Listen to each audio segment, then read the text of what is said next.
नमस्कार दोस्तों, विश्वास एकेडमी के यूट्यूब चैनल पर आपका बहुत बहुत स्वागत है। जैसा कि आप लोग देख रहे हैं, आज हमारे टॉपिक का नाम है विटामिन्स। आने वाली सभी भर्ती परीक्षाओं में जितनी भी परीक्षाएं होती है, जैसे रेलवे की अभी एग्ज़ाम्स आने वाली है, अभी एसएससी की एग्ज़ाम्स आने वाली है, एमपी पुलिस, एमपीएसआई, सभी भर्ती परीक्षाओं के लिए एक बहुत ही महत्वपूर्ण टॉपिक विटामिन। तो आज उसी को लेकर हम पढ़ेंगे कि आखिर विटामिन क्या होते हैं, कितने प्रकार के होते हैं, विटामिन हमारे शरीर के लिए क्यों आवश्यक है, या हमें विटामिन लेने की आवश्यकता क्यों होती है। तो उसी को लेकर हम आगे बढ़ते हैं। तो यहाँ पर लिखा हुआ है, देखिए आप, विटामिन ऐसे कार्बनिक पदार्थ होते हैं। कैसे कार्बनिक पदार्थ होते हैं? जो हमारे शरीर में ऊर्जा नहीं देते हैं। सबसे बड़ी महत्वपूर्ण बात यही आपको ध्यान रखनी है कि विटामिन हमारे शरीर में ऊर्जा प्रदान नहीं करते हैं, मतलब ऊर्जा देने का काम विटामिन का नहीं होता है। तो आप पूछेंगे कि विटामिन फिर हमारे शरीर में क्या करते हैं? तो सबसे बड़ी बात है कि विटामिन हमारे शरीर में उपापचय क्रियाओं को नियंत्रित करते हैं। किसको नियंत्रित करते हैं? उपापचय क्रियाओं को। उपापचय क्रियाएं क्या होती है? तो मैं आपको इसका मतलब बताता हूँ। उपापचय क्रियाओं का मतलब ये होगा कि हमारे शरीर में जितनी भी क्रियाएं चल रही है, जैसे पाचन क्या हो गई, एक क्रिया हो गई। अगली सांस लेना भी एक क्रिया हो गई। हमारे शरीर में रक्त का फ्लो होना, या मतलब ब्लड का फ्लो होना, वो भी क्या हो गई, एक क्रिया हो गई। सबसे बड़ी बात है कि विटामिन उसमें क्या करते हैं, हमारी सहायता करते हैं या उनको नियंत्रित करते हैं। एक और बात लिखी हुई है यहाँ पर कि विटामिन हमारे शरीर में रोगों से रक्षा करने का कार्य करते हैं। किसका? रोगों से, मतलब हमारी जितनी भी बीमारियां हमें होती है उनसे क्या करेंगे, हमें बचाएंगे। तो विटामिन का सबसे महत्वपूर्ण जानकारी आपको क्या मिलेगी यहाँ से, कि विटामिन कभी भी हमारे शरीर में ऊर्जा नहीं देंगे। दूसरी जानकारी आपको ये मिलेगी कि विटामिन हमारे शरीर में जितनी भी उपापचय क्रियाएं चलती है उसमें क्या करते हैं, सहायता करते हैं। और तीसरी जानकारी आपको यहाँ से मिलेगी कि रोगों से लड़ने की जो शक्ति आती है वो कहाँ से आती है, विटामिन से आती है। इसके बाद यहाँ पर देखते हैं कि और विटामिन्स। तो विटामिन्स की खोज ध्यान रखिएगा, सबसे पहले किसने की थी? हॉपकिंस ने। किसने की थी? हॉपकिंस ने। परंतु 1912 में फंक ने विटामिन शब्द का नामकरण किया, इसलिए इन्हें ही विटामिन का क्या माना जाता है, खोजकर्ता माना जाता है। तो विटामिन के खोजकर्ता कौन हो गए? आपके फंक। नेक्स्ट, हमारे शरीर में लगभग कितने प्रकार के विटामिन होते हैं? 13 प्रकारों की विटामिन की आवश्यकता होती है। तो और आगे हम देखते हैं यहाँ पर कि विटामिन कितने प्रकार के होते हैं। ठीक है, तो आपने जनरली नाम सुना होगा, vitamin A, vitamin B, vitamin C. ठीक है, बट मैं यहाँ पर कह रहा हूँ विटामिन दो प्रकार के होते हैं। वो जो दो प्रकार हैं, ठीक है, घुलनशीलता के आधार पर। किस आधार पर? घुलनशीलता के आधार पर विटामिन कितने प्रकार के होते हैं? दो प्रकार के होते हैं। सबसे पहला जो विटामिन होता है वो होता है जल में घुलनशील विटामिन। कौन सा विटामिन? जल में घुलनशील। दूसरा होता है वसा में घुलनशील। वसा में घुलनशील का मतलब है जो किस में घुले? फैट में घुले। आपको पता है हमारे शरीर में जल भी होता है, आपको पता है हमारे शरीर में वसा भी होता है। तो उन्हीं विटामिन को, कुछ विटामिन ऐसे होंगे जो हमारे शरीर में किस में घुलेंगे? जाकर जल में। और कुछ विटामिन ऐसे होंगे जो किस में जाकर घुलेंगे? वसा में। तो आपके जो विटामिन बी और सी होते हैं, कौन से? विटामिन बी और सी। ध्यान रखिएगा, विटामिन बी और सी ये शरीर में जाकर किस में मिलते हैं? जल में घुलनशील होते हैं। और vitamin A, vitamin D, vitamin E और विटामिन के ये शरीर में जाकर किस में घुलते हैं? वसा में। तो विटामिन आपसे घुलनशीलता के आधार पर पूछे, किस आधार पर? घुलनशीलता के आधार पर पूछे तो केवल दो प्रकार के होते हैं, एक जल में घुलनशील और एक वसा में घुलनशील। नेक्स्ट बात करें बी और सी, कौन से हैं जो जल में घुलनशील हैं? Vitamin A, vitamin D, vitamin E और विटामिन के किस में घुलनशील होते हैं? फैट में। फैट मतलब वसा। आगे की हम बात करें यहाँ पर, ठीक है, तो सबसे महत्वपूर्ण स्लाइड आपके लिए ये होती है, ठीक है, कि डायरेक्ट क्वेश्चन पूछा जाता है कि रासायनिक नाम, मतलब विटामिन के केमिकल नेम्स क्या होते हैं। तो सबसे पहले यहाँ पर आपको एग्जाम पॉइंट ऑफ व्यू से ध्यान रखना है कि विटामिन के सारे आपको केमिकल नेम्स याद करने हैं। ठीक है, 100% यहाँ से एक क्वेश्चन बनता है, आपको डायरेक्ट वो क्वेश्चन पूछेगा, विटामिन ए का केमिकल नाम बताइए, विटामिन बी का केमिकल नाम बताइए। तो आज उसी को देखते हैं हम। तो यहाँ ध्यान रखिएगा, विटामिन ए, ठीक है, तो विटामिन ए का केमिकल नेम है रेटिनॉल। क्या नाम है? रेटिनॉल। इसी तरीके से विटामिन बी का नाम थाइमिन है। ठीक है, पर ये ध्यान रखिएगा, विटामिन बी को केवल विटामिन बी नहीं बोला जाता है, विटामिन बी कॉम्प्लेक्स बोला जाता है। क्या बोला जाता है? Vitamin B complex. क्योंकि इसी के अंदर बहुत सारे विटामिन है, जैसे vitamin B one, vitamin B two, vitamin B three, B five, B six, B seven, B nine, B 12। इसलिए इसका नाम क्या देते हैं हम? Vitamin B complex. ठीक है, अभी पढ़ेंगे उसको भी हम आगे। विटामिन सी का केमिकल नाम क्या है? Ascorbic acid. कौन सा acid? Ascorbic acid. Vitamin D का केमिकल नेम है कैल्सीफेरॉल। विटामिन ई का केमिकल नेम है टोकोफेरॉल। और विटामिन के का नाम है फिलोक्यूनोन। तो ये आपको सबसे परीक्षाओं की दृष्टि से सबसे महत्वपूर्ण क्वेश्चन यहीं से बनेगा। सीधा आपसे प्रश्न पूछा जाएगा कि इस विटामिन का केमिकल नेम क्या है, मतलब रासायनिक नाम क्या है। तो यह आपको बहुत अच्छे से याद करना है।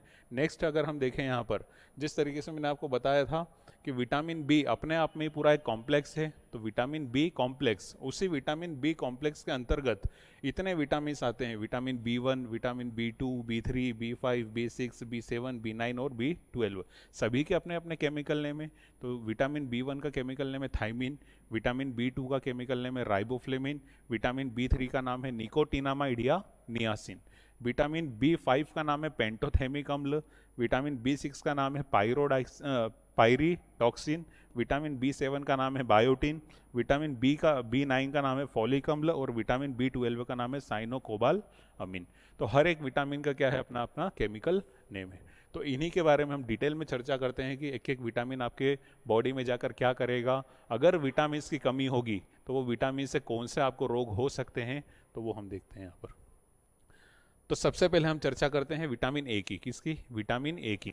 तो विटामिन ए का मैंने आपको केमिकल नेम बताया। केमिकल नेम इसका क्या है? आपका रेटिनॉल। क्या नाम है? रेटिनॉल। सबसे महत्वपूर्ण एक क्वेश्चन यहाँ से बनता है विटामिन ए से कि विटामिन ए के स्रोत क्या है, मतलब क्या आप ऐसी चीज़ लेंगे जिसे आपको विटामिन ए प्राप्त होगा। तो आपको यहाँ पर लिखा हुआ है गाजर, ठीक है, कैरेट। कैरेट में या गाजर में सबसे सर्वाधिक विटामिन ए होता है आपका, ठीक है। उसके बाद पके हुए फल, ठीक है, सब्जियां, पनीर। पर एग्जाम पॉइंट ऑफ व्यू के हिसाब से सिर्फ एक क्वेश्चन यहाँ से बनेगा कि विटामिन ए का स्रोत या विटामिन ए सबसे ज़्यादा किस चीज़ में पाया जाता है। तो किस चीज़ में पाया जाता है? गाजर में, ठीक है। और यहाँ पर एक और लिखा हुआ है सुनहरे चावल, मतलब गोल्डन राइस, ठीक है। और गोल्डन राइस कैसे राइस होते हैं? जेनेटिकली मॉडिफाइड, मतलब अनुवांशिक रूप से बनाया गया उसका बीज होता है। तो ये भी विटामिन ए इसमें भरपूर मात्रा में होता है। नेक्स्ट बात करें कि विटामिन ए की कमी से होने वाले रोग क्या होंगे, ठीक है। तो आंखों से रिलेटेड, किससे रिलेटेड? आंखों से रिलेटेड जो हमें बीमारियां होती है वो किस कारण होती है? या विटामिन ए की कमी के कारण होती है। तो सबसे बड़ी बात है कि आंखों से रिलेटेड एक बीमारी होती है जिसका नाम है आपका रतौंधी। क्या नाम है? रतौंधी। रतौंधी को अंग्रेजी में या इंग्लिश में बोलते हैं नाइट ब्लाइंडनेस। क्या बोलेंगे? Night blindness. इस बीमारी में किसी भी व्यक्ति को सूर्यास्त के बाद दिखना कम हो जाता है। तो नाइट ब्लाइंडनेस एक ऐसी बीमारी है, सूर्यास्त के बाद दिखना क्या होगा? थोड़ा धुंधला धुंधला दिखाई देगा। तो आप उस बीमारी को क्या कहते हैं? नाइट ब्लाइंडनेस या रतौंधी। दूसरी जो बीमारी होती है वो होती है ज़ेरोप्थेल्मिया। कौन सी होती है? ज़ेरोप्थेल्मिया। इसमें व्यक्ति की आंखें क्या हो जाती है? शुष्क हो जाती है, मतलब ड्राई आइज हो जाती है। क्या हो जाती है? Dry eyes. तो विटामिन ए से आपके 2 प्रकार के क्वेश्चन या 3 प्रकार के क्वेश्चन बन सकते हैं। विटामिन ए का केमिकल नेम पूछेगा आपसे, तो वो केमिकल नेम पूछेगा तो रेटिनॉल। विटामिन ए सर्वाधिक किस में पाया जाता है? तो ध्यान रखिएगा गाजर में। और विटामिन ए की कमी से कौन कौन से रोग होते हैं? तो विटामिन ए की कमी से नाइट ब्लाइंडनेस होता है और ज़ेरोप्थेल्मिया। ऐसे ही हम बात करते हैं यहाँ पर विटामिन सी की, ठीक है। अभी बी हमने छोड़ा हुआ है, बी कॉम्प्लेक्स की चर्चा हम थोड़ी देर बाद करेंगे। तो विटामिन सी की अगर बात करें तो विटामिन सी का रासायनिक नाम एस्कॉर्बिक अम्ल। कौन सा अम्ल होता है? एस्कॉर्बिक अम्ल। वैसे ही विटामिन सी के स्रोत क्या होंगे? तो ध्यान रखिएगा विटामिन सी के स्रोत क्या होते हैं? सबसे ज़्यादा या सर्वाधिक किसमें पाया जाता है? आंवला में। किसमें पाया जाता है? आंवला में। बाकी सभी खट्टे फलों में। किसमें? जितने भी खट्टे फल होते हैं, जैसे नींबू हो गया, संतरा हो गया, तो इस प्रकार के जो भी खट्टे फल होंगे उसमें क्या होता है? विटामिन सी की भरपूर मात्रा होती है। फिर से आपको एक ही बात ध्यान रखनी है कि विटामिन सी की सर्वाधिक मात्रा किसमें होती है? आंवला में। अब एक बात, एक फैक्ट ध्यान रखिएगा, दूध जो होता है, ठीक है, दूध में विटामिन सी नहीं पाया जाता है। ये बात बिल्कुल इंपॉर्टेंट ध्यान रखिएगा। एक बार पूछ लिया गया था कि दूध में कौन सा विटामिन नहीं होता है, तो विटामिन सी, ठीक है। इसके अलावा दूध में एक और चीज नहीं होती है, आयरन। तो दूध में सभी चीजें या सभी प्रकार के मिनरल्स, सभी विटामिन पाए जाते हैं, केवल आयरन और विटामिन सी दूध में नहीं पाया जाता है। बात करें, इसे घाव भरने वाला विटामिन भी कहा जाता है, ठीक है। अब विटामिन सी की कमी से होने वाले रोग, ठीक है, तो सबसे पहला जो रोग होता है विटामिन सी की कमी से, वो होता है स्कर्वी, ठीक है। अब स्कर्वी नाम की जो बीमारी होती है, इसमें होता क्या है? इसमें ये होगा कि जो आपके मसूड़े रहेंगे, ठीक है, उस मसूड़े में सूजन आ जाती है, उससे खून निकलने लगता है, आपके दांत क्या हो जाते हैं, कमज़ोर हो जाते हैं और मुंह से दुर्गंध आने लगती है। तो अगर ऐसे लक्षण आपको दिखाई दें कि मसूड़ों से खून आ रहा है, ठीक है, मसूड़ों में सूजन आ रही है, तो हो सकता है कि विटामिन सी की आपको कमी हो। इसके लिए आपको खट्टे फल, ठीक है, जैसे आंवला, संतरा वगैरह भरपूर मात्रा में लेने चाहिए, जिससे आपको विटामिन सी की कमी को दूर किया जा सकता है। नेक्स्ट हम बात करते हैं यहाँ पर विटामिन सी की कमी से होने वाले रोग। नेक्स्ट बात करते हैं विटामिन डी। तो विटामिन डी का रासायनिक नाम ध्यान रखिएगा, कैल्सीफेरोल। क्या होता है? कैल्सीफेरोल। सबसे जानकारी और बचपन से हम पढ़ते हुए आते हैं कि सूर्य के प्रकाश से, ठीक है, हमें कौन सा विटामिन प्राप्त होता है? Vitamin D. तो यहाँ पर स्रोत में विटामिन डी, पर सूर्य का प्रकाश, तो ऐसा तो नहीं होगा कि सूर्य का प्रकाश हम दोपहर में 2 बजे जाकर खड़े हो जाए कि विटामिन डी चाहिए हमें, ठीक है। तो ध्यान रखिएगा, विटामिन डी जो आपको सूर्य के प्रकाश से मिलेगा, ठंड में जनरली, जब ठंड का मौसम होता है तब जनरली सुबह 9 बजे तक की धूप, ठीक है, और गर्मियों के सीजन में 7, साढ़े 7, 8 बजे तक की जो धूप होती है, अगर आप 10 मिनट भी धूप में जाकर खड़े होते हैं तो आपके शरीर में विटामिन डी प्राप्त होता है। अब शरीर में विटामिन डी प्राप्त होने का मतलब क्या होता है? तो शरीर में विटामिन डी प्राप्त होने का मतलब है आपका शरीर खुद ही क्या बनाने लगता है? Vitamin D. सूर्य के प्रकाश से विटामिन डी आपको नहीं मिलेगा कि सूर्य के प्रकाश से विटामिन डी मिल रहा है। आपके शरीर में जब सूर्य की रोशनी जाएगी और वहीं से आपका विटामिन डी बनना चालू होगा, ठीक है। तो ध्यान रखिएगा कि सूर्य के प्रकाश में बोलते हैं कि विटामिन डी होता है, बट हमारा शरीर ही उसे विटामिन डी में बदलता है। इसे धूप का विटामिन भी कहते हैं, जैसा आपको बताया। हार्मोन्स की तरह कार्य करता है, इसलिए इसे हार्मोन विटामिन भी कहा जाता है। तेजी से बनने वाला विटामिन होता है। इसकी कमी से होने वाले रोग, तो जितनी भी हड्डियों से रिलेटेड जो बीमारियां होती है, ठीक है, वो किसकी कमी से होती है? विटामिन डी की कमी से। ध्यान रखिएगा, पहली जो बीमारी है उसका नाम है रिकेट्स। क्या नाम है? रिकेट्स। रिकेट्स के बारे में एक बार पूछ लिया गया था कि रिकेट्स में या रिकेट्स बीमारी किसको होती है, तो ध्यान रखिएगा, बच्चों की हड्डियां इसमें कमजोर हो जाती है। तो रिकेट्स किसकी बीमारी होती है? बच्चों की, ठीक है। यहाँ पर एक और बीमारी का लिखा हुआ है, ओस्टियोमलेशिया। कौन सी बीमारी? ओस्टियोमलेशिया। और इस ओस्टियोमलेशिया जो बीमारी है ये वयस्कों में होती है, और वयस्कों की हड्डियां नरम और लचीली हो जाती है। तो दोनों ही बीमारियां किसको लेकर है? हड्डियों को लेकर। तो रिकेट्स होती है बच्चों में, ओस्टियोमलेशिया किस में होती है? वयस्कों में या बड़ों में। नेक्स्ट विटामिन की बात करें, विटामिन ई। कौन सा विटामिन? Vitamin E. अब विटामिन ई का रासायनिक नाम ध्यान रखिएगा, रासायनिक नाम क्या है इसका? टोकोफेरोल। क्या नाम है? टोकोफेरोल। इसके स्रोत क्या है? तो सोयाबीन, अंकुरित अनाज, ठीक है, अंडा, दूध। सौंदर्य विटामिन, सबसे एक इंपॉर्टेंट क्वेश्चन यहाँ से बनता है कि इस विटामिन को किस नाम से जाना जाता है? तो इस विटामिन को सौंदर्य विटामिन के नाम से भी जाना जाता है। सौंदर्य विटामिन मतलब ब्यूटी विटामिन। क्यों ऐसा? तो ब्यूटी विटामिन इसलिए कहा जाता है इस विटामिन को क्योंकि आपकी त्वचा पर चमक पैदा करता है। क्या करता है? आपकी त्वचा पर चमक पैदा करता है, और जैसे ही आपकी त्वचा पर चमक पैदा करेगा तो जाहिर सी बात है कि आप अच्छे दिखेंगे। तो अच्छे दिखने के बाद इसी विटामिन, किस विटामिन के कारण आप अच्छे दिख रहे हैं? तो विटामिन ई के कारण, इसलिए इसे क्या कहा जाता है? Vitamin E. और साथ में झुर्रियों से रक्षा करता है, ठीक है। नेक्स्ट हम बात करें विटामिन ई की कमी से होने वाले कुछ रोग होते हैं। तो सबसे पहली बात, महिलाओं में बाझपन हो जाता है, ठीक है, जो जनन शक्ति होती है। अब जनन शक्ति क्या होती है? तो जनन शक्ति उस शक्ति को कहते हैं कि किसी व्यक्ति की जनन शक्ति, ऐसा मान सकते हो कि हमारे अंदर एक ऐसी शक्ति है कि हम हमारे जैसी एक नई जनरेशन को जन्म दे सकते हैं। उसी को क्या कहते हैं हम? जनन शक्ति। तो चाहे विटामिन ई की कमी महिलाओं में भी हो सकती है और पुरुषों में भी हो सकती है। तो अगर ये महिलाओं में होती है तो महिलाएं बच्चे को जन्म नहीं दे पाएगी, तो उसी को कहते हैं बाझपन, ठीक है। पुरुष बच्चे को जन्म नहीं दे पाएंगे तो उसी को कहते हैं इनफर्टिलिटी या नपुंसकता, ठीक है। तो बात ध्यान रखिएगा, उम्र से पहले बुढ़ापा आने लगता है, और यहाँ पर जैसे कि बताया आपको, जनन शक्ति में क्या हो जाती है? कमी आ जाती है विटामिन ई की कमी के कारण। नेक्स्ट हम बात करते हैं विटामिन के। कौन सा विटामिन? विटामिन के। इसका रासायनिक नाम क्या है? तो इसका रासायनिक नाम ध्यान रखिएगा, फिलोक्यूनोन। क्या नाम है? फिलोक्यूनोन। स्रोत ध्यान रखिएगा, इतने खास स्रोत नहीं है यहाँ पर। टमाटर, हरी पत्तेदार सब्जियाँ, ठीक है। कमी से रोग, ये रोग काफ़ी इंपॉर्टेंट है और एग्जाम में, हर एक एग्जाम में पूछा ही जाता है कि विटामिन के की कमी से कौन सा रोग होता है? तो रक्त का थक्का बनना, ठीक है। अगर आपको विटामिन के की कमी है और आपको चोट लगी, तो जहाँ पे जिस स्थान पर चोट लगती है वहाँ पर रक्त का थक्का नहीं बन पाता है, तो हो सकता है कि पूरा का पूरा ब्लड शरीर से क्या हो? आउट होने लगे। तो उसके लिए जहाँ पर भी चोट लगती है वहाँ पर कुछ समय बाद या 1 से 2 मिनट बाद क्या बन जाता है, रक्त का थक्का, और रक्त का थक्का बन जाता है तो वो ब्लड आना क्या हो जाता है, वहाँ से बंद हो जाता है। उसमें सहायता कौन करता है, विटामिन के। विटामिन के अलावा इस रक्त के थक्के को बनाने के लिए और भी चीज़ें शरीर में हैं, जैसे कैल्शियम। तो कैल्शियम भी कहीं ना कहीं सहायता करता है रक्त के थक्के को बनाने में। पूरी एक कंप्लीट प्रोसेस होती है, वो प्रोसेस हम नेक्स्ट टॉपिक में समझेंगे। तो अभी आपने कौन कौन से विटामिन पढ़े, vitamin A, vitamin C, vitamin D, vitamin E और विटामिन के। नेक्स्ट अगर हम बात करें यहाँ पर और भी विटामिन, जैसे अभी बी कॉम्प्लेक्स हमने छोड़ा हुआ है पूरा विटामिन, तो अगर बी कॉम्प्लेक्स की बात करते हैं हम कि आखिर बी कॉम्प्लेक्स क्या होता है, तो बी कॉम्प्लेक्स में ही अपने आप में बहुत सारे विटामिन हैं। तो सबसे पहला विटामिन होता है विटामिन बी 1। अगर विटामिन बी 1 की बात करें तो विटामिन बी 1 का रासायनिक नाम क्या है आपका, थाइमिन। क्या नाम है, थाइमिन। स्रोत क्या होते हैं, मूंगफली, हरी पत्तेदार सब्जियां, दूध, मांस, अंडा।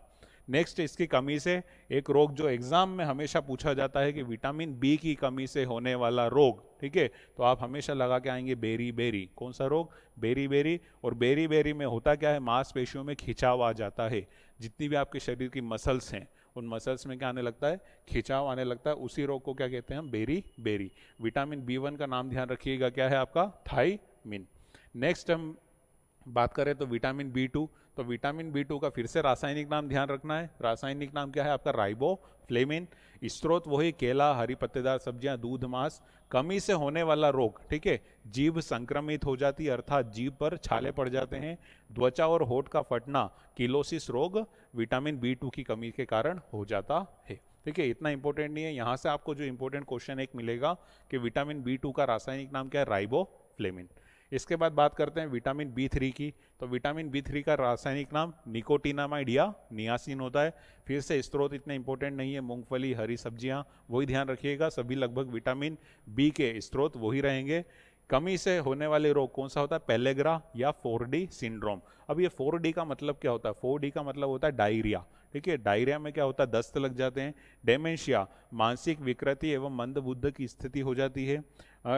डर्मेटिटिस मतलब त्वचा में सूजन और खुजली हो जाती है। और डेथ, अंत में क्या हो जाती है, मृत्यु हो जाती है। इसलिए इस बीमारी को क्या बोला था, 4D, मतलब स्टेप बाय स्टेप ये सब चीज़ें होती है विटामिन बी 3 की कमी से। यहाँ से भी एक क्वेश्चन बनेगा कि विटामिन बी 3 का रासायनिक नाम निकोटिनामाइड या नियासिन। बात करें विटामिन बी 5 की, बी 4 नहीं होता है, ध्यान रखिएगा। सीधा बी 3 के बाद कहाँ पर जाना है, विटामिन बी 5 पर। तो विटामिन बी 5 का रासायनिक नाम क्या है, पेंटोथेमिक एसिड। कौन सा एसिड, पेंटोथेमिक एसिड। स्रोत टमाटर, मूंगफली, दूध, मांस। कमी से होने वाला रोग, बाल सफ़ेद होना, मंदबुद्धि होना। ठीक है, विटामिन बी 6 की बात करें, महत्वपूर्ण विटामिन है। ठीक है, तो ध्यान रखिएगा रासायनिक नाम क्या है, पायरिडॉक्सिन। क्या नाम है, पायरिडॉक्सिन। स्रोत मांस, अनाज, बादाम, सब्जियां। कमी से जो होने वाले रोग हैं उसमें रोग में सबसे जो एक कमी से होने वाला रोग और बेहद इंपॉर्टेंट, एनीमिया। कौन सा रोग, एनीमिया। एनीमिया के बारे में ध्यान रखिएगा। अगर अपनी भाषा में समझें तो एनीमिया मतलब खून की कमी। किसकी कमी, खून की कमी। अगर ब्लड की कमी होती है तो वो कौन से विटामिन के कारण होती है, विटामिन बी 6। और भी बहुत सारे रीज़न होते हैं ब्लड की कमी होने के, बट विटामिन में कौन सा रीज़न होता है, विटामिन बी 6। ठीक है, तो ध्यान रखिएगा विटामिन बी 6 किसकी कमी के कारण होता है आपको, एनीमिया किसकी कमी के कारण होता है, विटामिन बी 6 की कमी के कारण। विटामिन बी 7 की बात करें तो विटामिन बी 7 का रासायनिक नाम क्या है, तो बायोटीन। क्या नाम होता है, बायोटीन। स्रोत मांस, अंडा, दूध, सब्जियां।